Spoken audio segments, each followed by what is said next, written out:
Okay, so you've sent over a ton of information about the Ukraine-Russia war. Articles, research, your own notes, the whole works.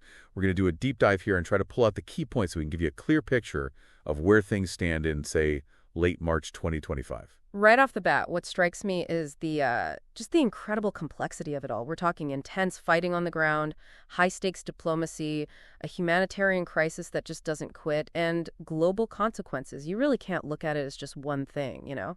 So let's jump into the recent events, mid-March 2025. That Ukrainian drone strike on the Engels Air Base deep inside Russia, that was pretty daring, right? It was, yeah. This was in the Saratov region. They even declared a state of emergency there. And as you might expect, Russia retaliated.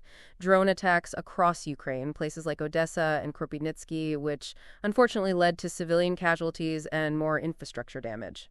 And on the ground, the battle for territory, especially in the east, is so fluid. Yeah, it's a dynamic situation on the front lines, that's for sure. You see Russian forces taking 3 more settlements in Donetsk and 1 in Zaporizhia. But then Ukrainian forces managed to retake a settlement near Vyroshina in the Kharkiv region. So it's not just one side pushing forward constantly. Interesting. What about this Ukrainian withdrawal from the Kursk region inside Russia? That seems like a big loss of territory. It is over 30 settlements back under Russian control, including Sudzha. Now, this could be a strategic move by Ukraine, consolidating their defenses elsewhere, and they claim to have successfully repelled Russian advances in the Sumy region. So that whole border area is a real flashpoint. Okay, so alongside all this fighting, there's also a lot going on diplomatically, especially with the U.S. Oh, absolutely. We've had President Trump hinting at some sort of Ukraine deal, talking about boosting U.S. mineral production, and then, separate U.S. talks with both Ukraine and Russia set to happen in Saudi Arabia.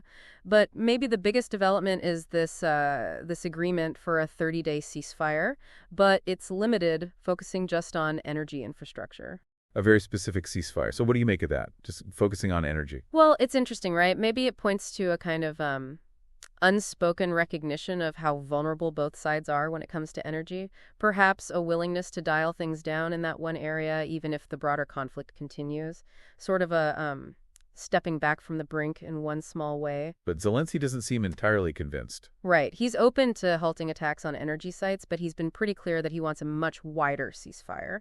And the EU, well, they're talking about a steel porcupine strategy for Ukraine, making it so resilient, so well defended that Russia just can't sustain the aggression. There's even talk of a potential peacekeeping force down the line. It's interesting to think about. And through all of this, the human cost of this war, it's just heartbreaking. It is.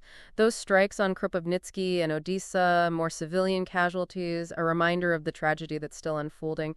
We don't have the exact displacement numbers for this specific period, but the overall picture hasn't changed. Millions displaced, millions needing aid.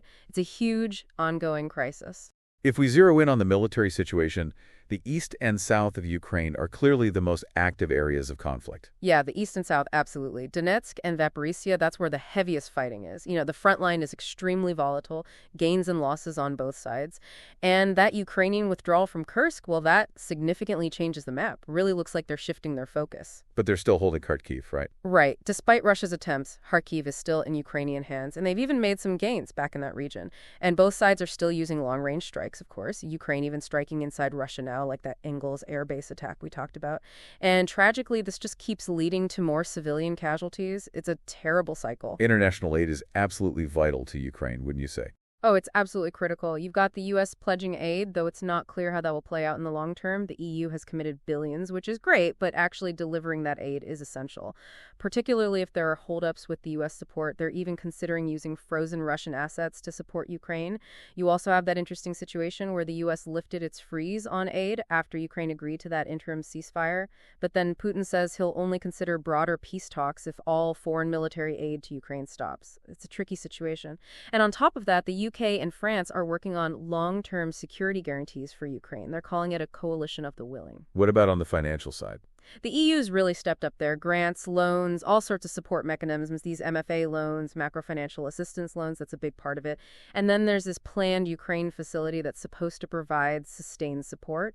Keeping those import duties suspended is vital, and those EU-Ukraine solidarity lanes, those are critical for getting exports out and imports in. It's about keeping Ukraine's economy afloat. The amount of humanitarian aid that's needed is just staggering. It really is. Billions and billions of dollars in aid have been provided, mainly from European donors. And you have organizations like UNHCR on the ground doing essential work, providing shelter, psychological support, helping with home repairs. And the UN's 2025 appeal for Ukraine, it's a stark reminder of how big the need still is. The displacement figures are just mind-boggling. Millions and millions of people forced from their homes. Over 10 million Ukrainians displaced, that's the reality. Some within Ukraine, but many across Europe. Germany's taken in the largest number of refugees.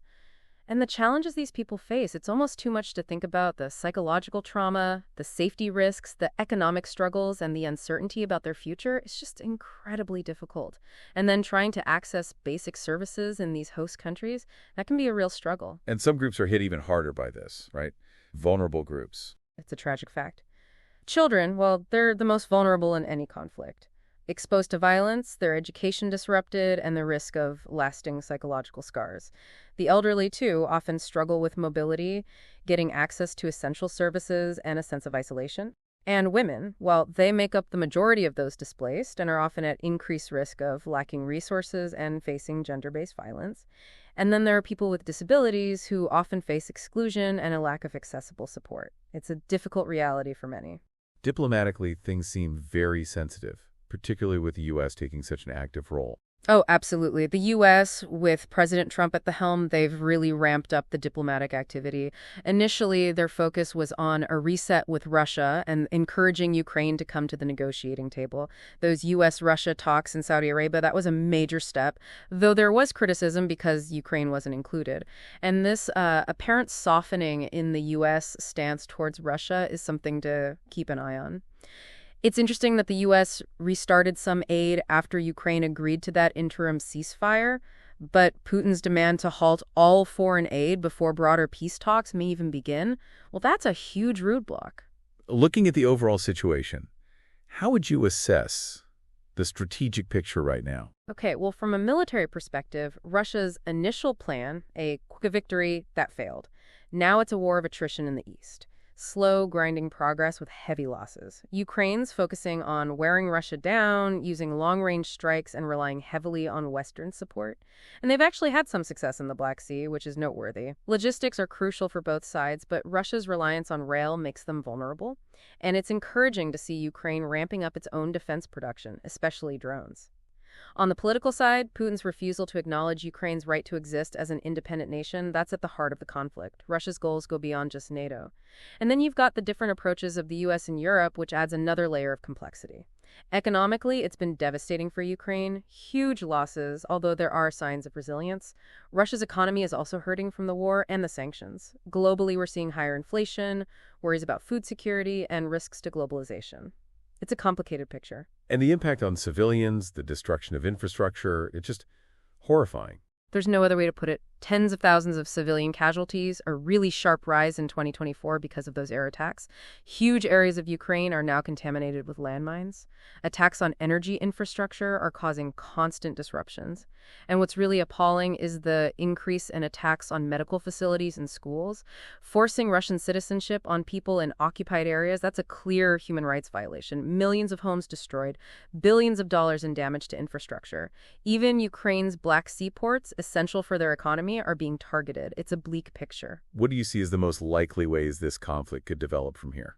Well, a negotiated ceasefire is definitely possible, but it would probably be very fragile. Another possibility is this conflict dragging on, with both sides locked in this attritional warfare, small territorial changes, but no clear winner. A decisive victory for either side seems very unlikely at this point, and there's a significant risk for Ukraine if that Western aid, especially from the U.S., were to dry up. A wider escalation involving NATO, while not the most likely scenario, can't be completely ruled out. And President Trump's decisions, how the U.S. approaches this going forward, that's going to be a huge factor. And the broader global implications. What do you see happening?